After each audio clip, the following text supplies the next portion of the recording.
तो फिल्म की शुरुआत में हमें रशियन सोल्जर्स को दिखाया जाता है जो अपने कैदियों को जेल तक ले जा रहे थे, और इन्हीं में एक कैदी था हमारा main hero Kraven the Hunter. Kraven एक आध दिन यहाँ पर गुजारता है और अगला दिन होने पे ही यहाँ के कैदी क्रेविन के साथ छेड़छाड़ करने लग जाते हैं। क्रेविन भी उनको खूब अच्छा सबक सिखाता है, यानी इन लोगों की लड़ाई हो जाती है और लड़ाई की वजह से अब क्रेविन को लेकर आया जाता है सार्जेंट के पास। सार्जेंट को ये बात पता चली थी कि कैसे क्रेवन ने उन दोनों को मारा है। उनकी हालत को देखते हुए सार्जेंट क्रेवन से पूछता है, पहले तुम कौन थे और कहाँ काम करते थे? क्रेवन ने बहुत अजीब से अंदाज में कहा, मैं हंटर हूँ और तुम जैसों का शिकार करता हूँ। ये कहते ही उसने सार्जेंट के ऊपर हमला कर दिया। वो उसे उठा उठा कर मारता है और फिर उसके गले में चाकू स्टैब करते हुए उसे यहाँ से बाहर फेंक देता है और खुद भी इस जेल से बाहर निकलने में लग जाता है। यहाँ उसके भागने के अंदाज से हमें पता चला कि क्रेवन के अंदर कुछ एक्स्ट्रा पावर्स भी हैं। जैसी बड़ी बड़ी जंप्स वो लगा रहा था, एक आम इंसान के बस की बात नहीं थी ये। वो किसी चीते की तरह तेज भागता था और दीवार पे तो ऐसे चढ़ रहा था जैसे उसका रोज का काम हो। चंद ही मिनट में वो बिना किसी के हाथ लगे वहां से भाग निकला। भागते हुए क्रेवन के सामने आ गया एक बहुत ही बुरा बर्फ का तूफान। इससे लड़ते हुए इसी तूफान में एक भेड़िया भी उसके सामने आ गया जो उसका शिकार कर ही लेता, लेकिन क्रेवन उसकी आंखों में गौर से देखने लगा। उसके ऐसे देखने पर भेड़िया डर सा गया और उसने क्रेवन पे हमला नहीं किया। बाद में भागते हुए क्रेवन अपने एयर जेट में आ गया। प्लेन में आते ही उसने किसी को रिपोर्ट दी कि मैंने काम पूरा कर दिया है और सार्जेंट को मार डाला है। इससे हमें अंदाजा हुआ कि वो कोई कैदी नहीं था, बल्कि वो अपने किसी मिशन को पूरा करने के लिए ही यहाँ कैदी बनकर आया था। सीन अब पास्ट में शिफ्ट होते हैं और हमें क्रेवन और क्रेवन के भाई की पास्ट लाइफ दिखाई जाती है। दिखाया गया कि आज कॉलेज से पिक करने के लिए इन दोनों के फादर निकोलाई आए थे, जिन्हें देखकर ये दोनों हैरान हुए और कुछ ही देर में उन्हें वजह भी पता चल गई कि आज उनकी मॉम ने सुसाइड कर ली थी। ये सुनकर दोनों को शदीद सदमा हुआ। उन्हें लगा कि वो अपने मॉम के फ्यूनरल पे जा रही हैं, लेकिन उसके डैड इतने बेरहम थे कि उन्हें लेकर हंटिंग के लिए चले गए। जब ट्रेवन और उसके भाई ने इस बारे में पूछा तो उसके डैड ने कहा कि फ्यूनरल उनका होता है जिनकी डेथ होती है और तुम्हारी मॉम ने अपनी जान खुद ली है। वो इतनी आसानी से इस तरह की बातें इसलिए कर पा रहा था क्योंकि वो एक गैंगस्टर था और साथ ही वो ड्रग डीलर भी था। वो अपने बच्चों को अपने जैसा बहादुर बनाना चाहता था। वो इस टाइम अपने बच्चों को हंटिंग सिखाने के लिए इसलिए लाया था ताकि उसके बच्चे बेस्ट हंटर बने। ये लोग जानवरों को मार के जानवरों की खाले भी स्मगल किया करते थे, लेकिन ट्रेविन और उसके भाई दोनों को ये काम पसंद नहीं था। खैर अपने डैड की बात मानते हुए ये लोग शिकार के लिए आगे बढ़ जाते हैं। जिस शेर का शिकार करने ये लोग इस जंगल में आए थे वो शेर भी एकदम से इनके सामने आ गया। ट्रेविन उसे देखकर डरा नहीं। ट्रेविन ने उसके ऊपर बंदूक तानी और शेर की आंखों में देखने लगा और क्रेविन के इस तरह देखने पर जैसे शेर भी एकदम से डर गया। ट्रेविन चाहता तो बड़ी आसानी से इस टाइम शेर का शिकार कर लेता, लेकिन उसने ऐसा नहीं किया। इस शेर को मारने का उसका दिल नहीं माना, लेकिन इतने में ही पीछे से ट्रेविन के डैड यानी निकोलाई ने शेर के ऊपर गोली चला दी और अपने ऊपर हुए हमले से शेर को भी गुस्सा आ गया। उसने बदला लेने के लिए उल्टा क्रेविन के ऊपर ही हमला कर दिया। क्रेविन को झपटने में लिए वो आगे की तरफ बढ़ रहा था। अपनी बेटी को बचाने के लिए पीछे से निकोलाई उस शेर के ऊपर शूट करता रहा, लेकिन फिर भी शेर ने हार नहीं मानी और वो क्रेविन को घसीटते हुए दूर ले गया।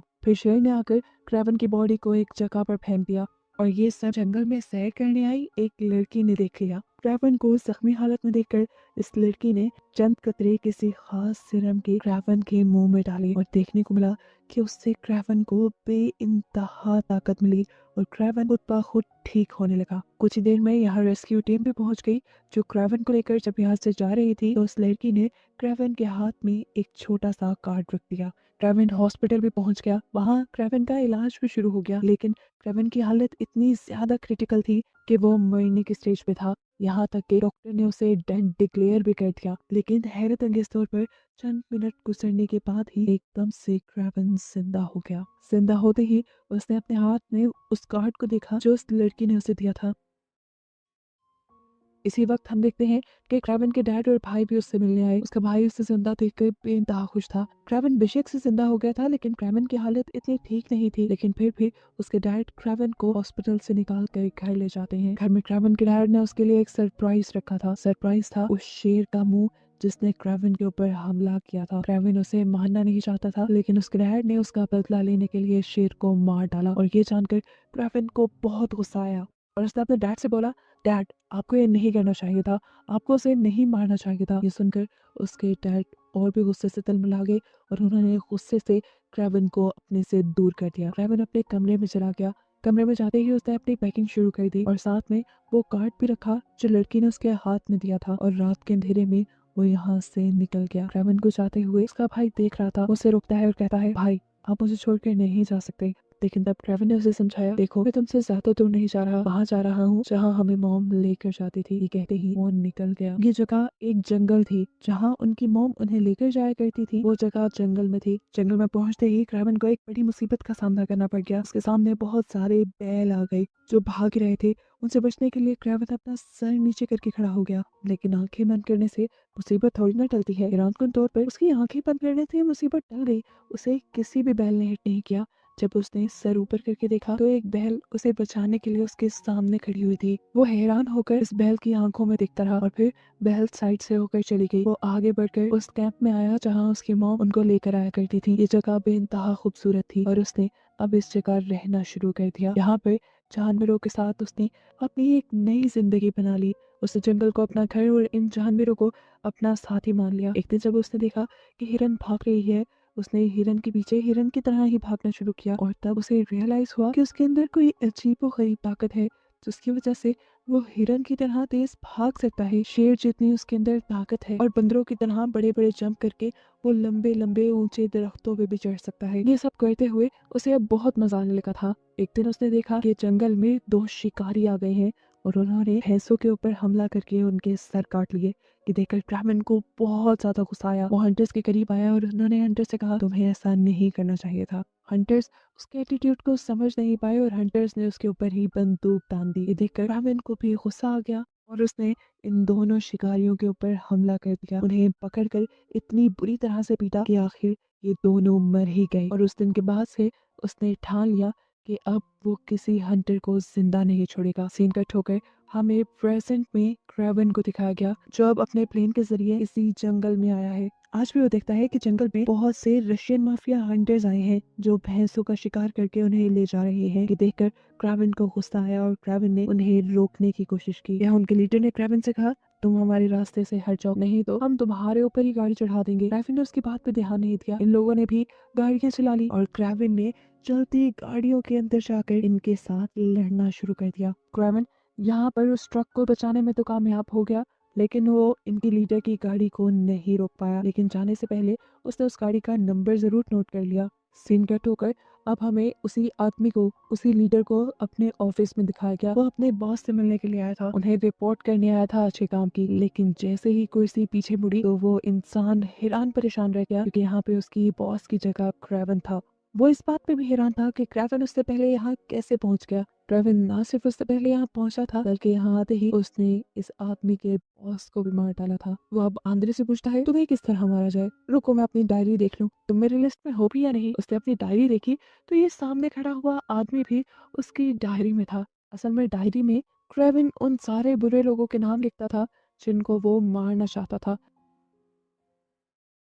डायरी से इस आदमी का नाम काटते ही उसने एक गन उठाकर इस आदमी को शूट किया और मार डाला, जिसके बाद वो बड़ी ही सफाकी से इस कमरे से निकल गया और हमें उन दोनों आदमियों की लाश दरवाजों से लटकी दिखाई दी। अब सीन कट होकर फाइनली सालों बाद हमें उसी लड़की को दिखाया जाता है जिसने क्रेवन की जान बचाई थी कुछ जादुई सिरम उसके मुंह में डालकर। ये लड़की बड़ी हो गई है और अब एक जानी मानी लॉयर है। आए दिन इस फील्ड में उसे काफी थ्रेट्स मिलते हैं और उसके काफी सारे दुश्मन भी बन गए हैं। लेकिन खैर यहाँ पर एंट्री करता है हमारा हीरो क्रेवन उस वक्त पे जब ये लॉयर अपनी दोस्त के फ्यूनरल पे थी। यहाँ पर आकर क्रेवन ने उसे बताया कि मैंने तुम्हारी दोस्त के मुजरिम को मार डाला है, मैंने उस रशियन सार्जेंट को मार डाला जिसने तुम्हारी दोस्त का रेप करके उसे मारा था। ये सुनकर वो हक्का बक्का रह गई। क्या क्रेवन सच बोल रहा था? उसे यकीन नहीं आया। वो घर गई और घर जाते ही उसने रिसर्च की। क्रेवन की बात बिल्कुल सच थी। किसी हंटर नामी पहचान के शख्स ने उसकी दोस्त के मर्डर को मार डाला था और इस चीज से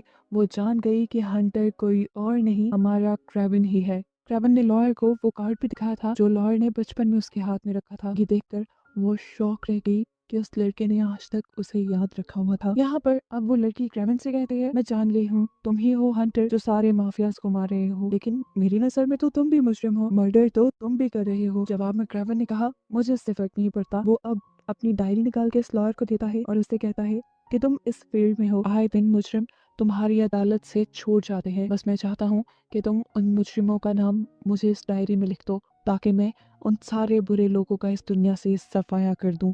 ना चाहते हुए भी ये लॉयर वो डायरी पकड़ चुकी थी। सीन कट होकर अब हमें राइनी नाम के एक आदमी से मिलवाया जाता है, जो भी एक माफिया ही है। हर तरह के बुरे काम में तो वो इन्वॉल्व रहता है। अब यहाँ उसे एक हैरान कर देने वाली खबर ये पता चलती है कि उसका सबसे बड़ा दुश्मन जो कि एक गैंगस्टर था, उसे किसी ने मार दिया है। ये बात जानकर वो हैरान हुआ, कौन बहादुर हो सकता था जिसने उस शख्स को मार दिया। उसे अपने दुश्मन की मौत से कुछ लेना देना नहीं था, लेकिन अब वो अपने आदमी से कहता है कि हमें उस आदमी से हाथ मिला लेना चाहिए जिसने हमारे दुश्मन को मारा, नहीं तो वो एक दिन हमारा भी काम करना मुश्किल कर देगा। साथ ही साथ अब राइनो अपने दुश्मन के बिजनेस को भी टेक ओवर करना चाहता था। वो जब उस आदमी के यानी अपने दुश्मन के आदमियों से मिलने गया तो गुस्से में उन्होंने राइनो को गोलियों से भून डाला, लेकिन हैरान कुन तौर पे राइनो को कुछ भी नहीं हुआ, वो मरा ही नहीं। उसका जिस्म देखने पे पता चला उसका जिस्म तो जैसे किसी पत्थर का बन गया था। और ये काम किया था उसने किसी अजीब तरह के सीरम को अपने अंदर इंजेक्ट करते हुए। जब ये लोग राइनो की बॉडी को देखकर हैरान हो रहे थे, तभी मौका देखते हुए राइनो के छुपे हुए स्नाइपर्स ने उनके ऊपर गोलियां मार के उन्हें भी मार डाला। अब यहाँ पर जिंदा बचा था एक ही मॉरिस नाम का आदमी, जो डर कर राइनो के साथ हाथ मिला लेता है। शाम हो गई, देखने को मिला कि क्रावन के डैड यानी निकोलस ने भी मॉरिस को अपने पास बुलाया है बिजनेस डील के लिए। अब जैसा हम जानते हैं कि वो तो पहले से ही राइनो के साथ हाथ मिला चुका था, तो वो राइनो के दुश्मन यानी निकोलस के साथ क्या करता। मालूम हुआ कि वो राइनो के ही कहने पर निकोलस को मारने के लिए आया है अपने आदमी लेकर। उसके एक ही इशारे पर उसके आदमी यहाँ निकोलस के आदमियों के ऊपर हमला शुरू कर देते हैं, लेकिन निकोलस के ही पास आकर उसे मारना इतना भी आसान नहीं था। निकोलस ने यहाँ मॉरिस और उसके सारे आदमियों को मरवा दिया, और ये बात जानकर अब राइनो गुस्से से पागल हो गया। खैर उसी दौरान अब राइनो को खबर मिलती है कि उस आदमी का इन्होंने पता चला लिया है जिसने राइनो के दुश्मनों को मारा था, जिसके बारे में जानकर वो कुछ बोला तो नहीं, लेकिन उसके एक्सप्रेशन बता रहे थे कि उसके दिमाग में अब बड़ी गेम चल रही है। यहाँ देखने को मिला कि क्रेवन दीवारों पर चढ़ते हुए खिड़कियां फैलाते हुए अपने भाई के पास आया है, क्योंकि आज है उसके भाई का बर्थडे, जो वो उसके डैड के बाहर में ही सेलिब्रेट करते हैं। ये दोनों जब सेलिब्रेट कर रहे थे तो यहाँ पर उसके डैड भी आ गए। उसके डैड ने उसे समझाया कि बेटा हम फैमिली हैं, तुम हमसे इतना दूर क्यों चले गए हो, तुम्हें हमारे पास आकर रहना चाहिए। लेकिन उनकी बातों का क्रेवन पर कोई असर नहीं था। खैर इन्होंने अपनी पार्टी एंजॉय की, जिसके बाद क्रेवन अपने भाई को छोड़ने के लिए घर आया, क्योंकि उसका भाई बहुत ज्यादा ड्रंक था। वो वापस जाने ही वाला था कि उसके भाई ने उसे रोक लिया, कुछ इस तरह से कि वो इनकार ही नहीं कर पाया। अपने भाई की बात मानते हुए वो जाकर सोफे पे सो गया, लेकिन वो जंगल में रहने का आदी हो गया था। सोफे पे उसे कैसे नींद आती, उठकर वो बाहर गार्डन में गया और वहां सो गया। सुबह जब उसकी आंख खुली तो वो अपने भाई को जगाने के लिए आया, लेकिन उसे देखने को क्या मिलता है कि उसका भाई तो बेड पे है ही नहीं, और बेड पे खून के निशान है, जिसका साफ मतलब है कि कोई उसके घर में घुसकर उसके भाई को किडनैप करके ले गया है। शुक्र था कि वो लोग अभी दूर नहीं गए थे। क्रेवन की नजर उनके ऊपर पड़ गई और क्रेवन ठीक अपने भाई के कमरे से ही बिल्डिंग के नीचे जंप करते हुए उनके पीछे भागने लगा। क्रेवन इनकी गाड़ी को रोकने की अब कोशिश में था। वो गाड़ी के ऊपर चढ़ के गाड़ी की फ्रंट विंड तोड़ने की कोशिश करता है, लेकिन ये बुलेट प्रूफ थे। उसने खिड़की भी तोड़ने की कोशिश की, लेकिन बदकिस्मती से वो एक झटके से कार से नीचे गिर गया, और ये लोग कार भगाते हुए उसके भाई को वहां से दूर ले गए। आगे जाने पे ये लोग हेलीकॉप्टर के जरिए उसके भाई को कहीं और लेकर जा रहे थे। ट्रेवर ने अपने भाई को बचाने के लिए पास पड़ी एक शिप पे से रस्सी की सीढ़ी उठाकर उस हेलीकॉप्टर के ऊपर चढ़ने की भी कोशिश की, लेकिन हेलीकॉप्टर की तेज स्पीड ने उसका ये इरादा नाकाम कर दिया और वो पानी में गिर गया। पानी से निकलकर परेशान क्रेवन अब लॉयर के पास आता है और उसे सारा मसला बताता है कि किस तरह किसी ने उसके भाई को किडनैप कर लिया है। वो यहाँ पर इसलिए आया था कि लॉयर पता करवाए कि आखिर वो कौन है जिन्होंने उसके भाई को किडनैप करवाया है। उसके कहने के मुताबिक लॉयर अपने आदमी के जरिए उसे पता भी करवा देती है कि इस टाइम उसका भाई है कहाँ। खैर ये बात तो क्रेवन को अपने डैड के जरिए भी पता चल गई थी कि उसके भाई को किडनैप करने वाले भी माफियाज हैं, और उन्होंने पैसों के लिए उसके भाई को किडनैप किया है। वो अपने डैड से कहता है तो हाँ फिर प्रॉब्लम क्या है, दे देना आप उन्हें पैसे। जवाब में उसके डैड बोले अगर मैंने उन्हें पैसे दे दिए तो वो मुझे कमजोर समझेंगे, और मैं कमजोर साबित नहीं करना चाहता अपने आप को, चाहे इसमें मेरा बेटा क्यों ना माना जाए। ये सुनकर क्रेवन को बहुत ज्यादा गुस्सा आया और वो समझ गया कि अब अपने भाई की जान वो खुद ही बचा सकता है। सीन कट होकर दिखाया गया कि एक आदमी ने आकर उस लॉयर को किडनैपर्स के बारे में और इन्फॉर्मेशन दी है, उनकी लोकेशन तक का पता चला लिया है। ये देखकर वो लॉयर बहुत खुश हुई और देखने को मिला कि सिर्फ 5 मिनट बाद ही वही आदमी जाकर राइनो के एक बंदे से मिला और यहाँ पे हमें ये रिवील हो गया कि असल में वो किडनैपर कोई और नहीं बल्कि राइनो के ही आदमी है और राइनो किसी तरह क्रावन को ट्रैप करना चाहता है, इसीलिए वो अपनी सारी इन्फॉर्मेशन खुद ही क्राविन तक पहुंचा रहा है ताकि क्राविन उसका पीछा करते करते उस तक पहुंचे। अब राइनो के प्लान के बिल्कुल मुताबिक वो लॉयर क्राविन को किडनैपर्स की लोकेशन बताती है और क्राविन उसकी बताई लोकेशन पे अपने भाई को बचाने के लिए भी पहुंच जाता है। वहां पहुंचते ही उसने गार्ड्स से लड़ना शुरू कर दिया।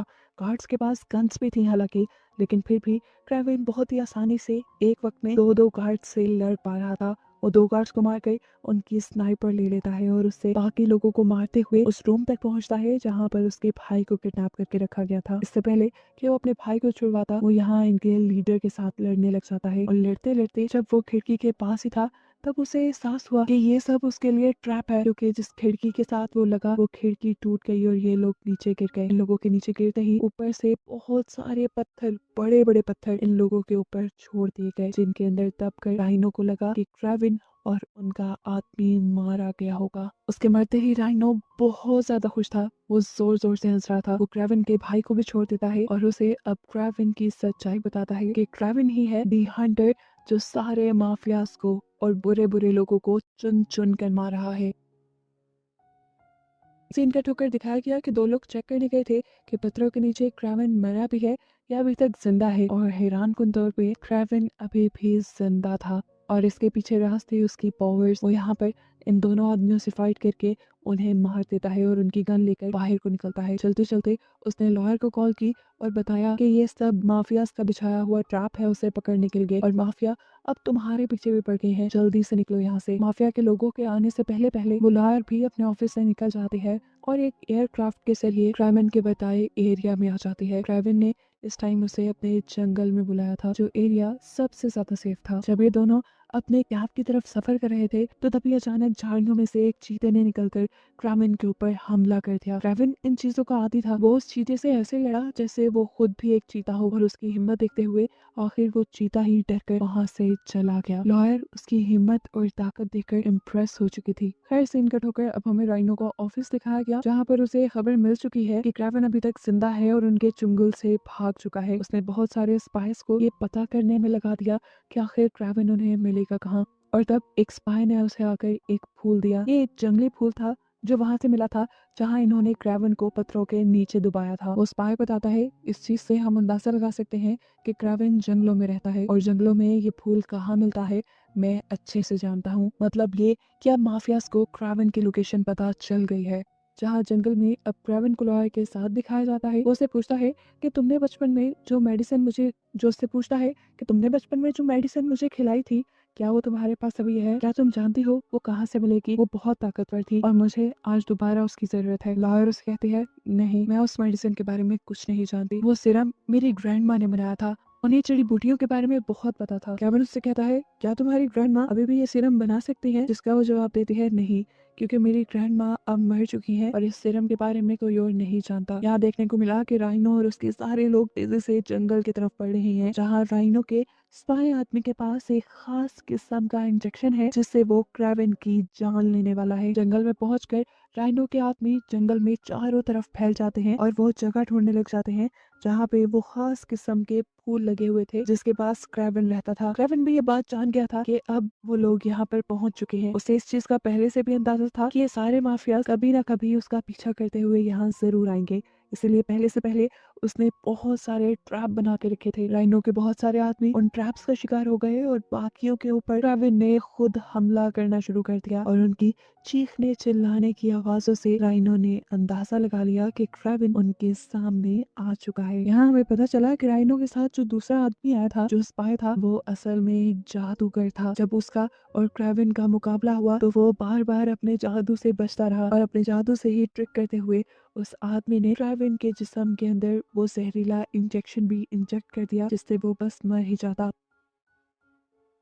ये जादूगर अब गिरे हुए क्रेविन के ऊपर शूट भी करने वाला था, लेकिन उससे पहले ही हमें गोली की आवाज सुनाई थी और देखने को मिला कि लॉयर ने पीछे से इस आदमी के ऊपर ही हमला करके इसे मार दिया था। जिसके बाद वो अब जख्मी क्रेविन के पास आई। वो मरने की स्टेज पे था कि ठीक वक्त पर इस लड़की ने उसे दोबारा वही सीरम पिलाया जो उसकी दादी ने बनाया हुआ था। यानी पहले उसने झूठ बोला था कि ये सीरम उसके पास नहीं है, ये सीरम उसके पास था, जिसकी मदद से उसने इस मरतबा भी क्रेविन की जान बचा ली। खैर, उस मेडिसिन को पीते ही क्रेविन को दोबारा से होश आ गया और वो जिंदा हो गया। ना सिर्फ जिंदा हुआ, उसके सारे जख्म भी अब ठीक हो चुके थे। दूसरी तरफ राइनो को दिखाया जाता है, जिसे अपने आदमियों के जरिए ये बात पता चली कि उस जादूगर ने क्रेविन की जान ले ली है। ये जानकर वो बहुत खुश हुआ और सब लोगों को लेकर वापस जाने लगा, क्योंकि उसका मिशन पूरा हो चुका था। अब उसका कोई ऐसा दुश्मन नहीं रहा था जो उसे मार सके। ये लोग इस जंगल से बाहर निकल ही रहे थे कि एक बड़ी मुसीबत इनके सामने आ गई। भैंसों का एक बहुत बड़ा झुंड इनकी तरफ बढ़ने लगा। इन्हें देखकर राइनो घबरा गया और राइनो ने अपने जिस्म में वही सीरम इंजेक्ट किया जिससे वो पत्थर का बन जाता है। देखते ही देखते सारी भैंसें उनकी गाड़ियों के ऊपर हमला कर देती हैं, जिसकी वजह से उनकी गाड़ियां भी टूट जाती हैं और उसके काफी आदमी भी मारे जाते हैं। लेकिन खुद राइनो अब किसी भैंस से भी ज्यादा बड़ा बन गया था। वो एक पत्थर का बन गया था। यहाँ अब क्रेविन ने भी एंट्री कर ली थी राइनो को मारने के लिए। राइनो उसे देखकर और भी ज्यादा गुस्से में आ गया। क्रेविन उसके इतने बड़े जिस्म से भी बिना डरे उसके ऊपर आकर हमला करने लग जाता है। लेकिन साफ जाहिर था कि इस टाइम क्रेविन की ताकत कम थी और इस आदमी की ताकत ज्यादा। इस टाइम क्रेविन भी समझ गया कि उसे ताकत से नहीं बल्कि दिमाग से लड़ना होगा। वो एक रॉड से राइनो के जिस्म के उस हिस्से पर हमला करता है जहां से वो अपने अंदर सीरम इंजेक्ट किया करता था। ऐसा करने पे वो कमजोर पड़ गया, जिसके बाद रावण ने उसे रस्सी से बांधा और उसकी रस्सियों को गोल गोल घुमाकर भैंसों के सींग के साथ बांध दिया। भैंसें जो पागलों की तरह भाग रही थी, वो राइनो को घसीट घसीट कर यहाँ से ले जाने लगी। गोल गोल घूमते हुए घिसटते हुए उसकी हालत बिल्कुल पतली हो गई। यहाँ राइनो बिल्कुल मरने वाला था, लेकिन ट्रेवन को उस पे अभी भी इतना शदीद गुस्सा था कि वो गोलियां मार के उसकी जान लेना चाहता था। लेकिन ठीक वक्त पर आकर यहाँ ट्रेवन के भाई ने उसे रोक दिया और तब ट्रेवन ने राइनो से सवाल किया कि बताओ वो कौन था जिसने मेरी वीडियो तुम तक पहुंचाई थी, जिसने तुम्हें मेरे बारे में बताया। ये सुनकर राइनो हंसने लगा और बोला, तुम नहीं जानते, वो तुम्हारे डैड ही थे जिसने तुम्हारे बारे में मुझे बताया था। ये सुनकर क्रेविन तो जैसे टूट सा गया। क्रेविन अपने डैड की इस घटिया हरकत के पीछे वजह जानने के लिए जब उनके पास गया तो डैड ने बताया कि मैं पहले से ही जानता था तुम माफियाज को और बुरे लोगों को मार रहे हो और मेरे बिजनेस में सबसे बड़ा दुश्मन था राइनो। ना मैं उसे हरा पा रहा था और ना ही उससे दोस्ती का हाथ मिला पा रहा था। फिर एक दिन उसने मेरे ही एक साथी को मरवा दिया और उसके पूरे बिजनेस पे कब्जा कर लिया। हालांकि वो बिजनेस मेरा होना चाहिए था। गुस्सा मुझे बहुत आया, लेकिन मैं चाहता था मैं राइनो से बदला नहीं ले सकता, इसीलिए मैंने राइनो को उकसाया तुम्हारे खिलाफ। मैं चाहता था वो जब तुम पे और तुम्हारे भाई पे हमला करेगा तुम उसे छोड़ोगे नहीं, और तुमने ऐसा ही किया। ऐसे अपने डैड के ही प्लान पे खेलते हुए ट्रेवन ने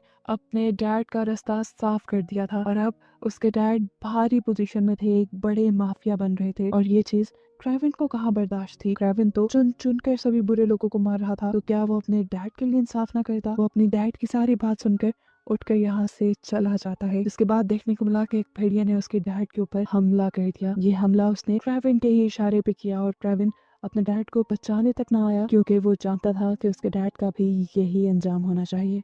जिसके बाद मूवी के पोस्ट क्रेडिट सीन में हमें क्रेविन को उसके भाई के साथ खुश दिखाया जाता है। अब वो अमन की जिंदगी गुजार रहा है। माफिया क्योंकि खत्म हो गए हैं तो उसने ऐसे काम भी छोड़ दिए। ये दोनों अब खुश हैं और इन्हीं को दिखाते हुए ये मूवी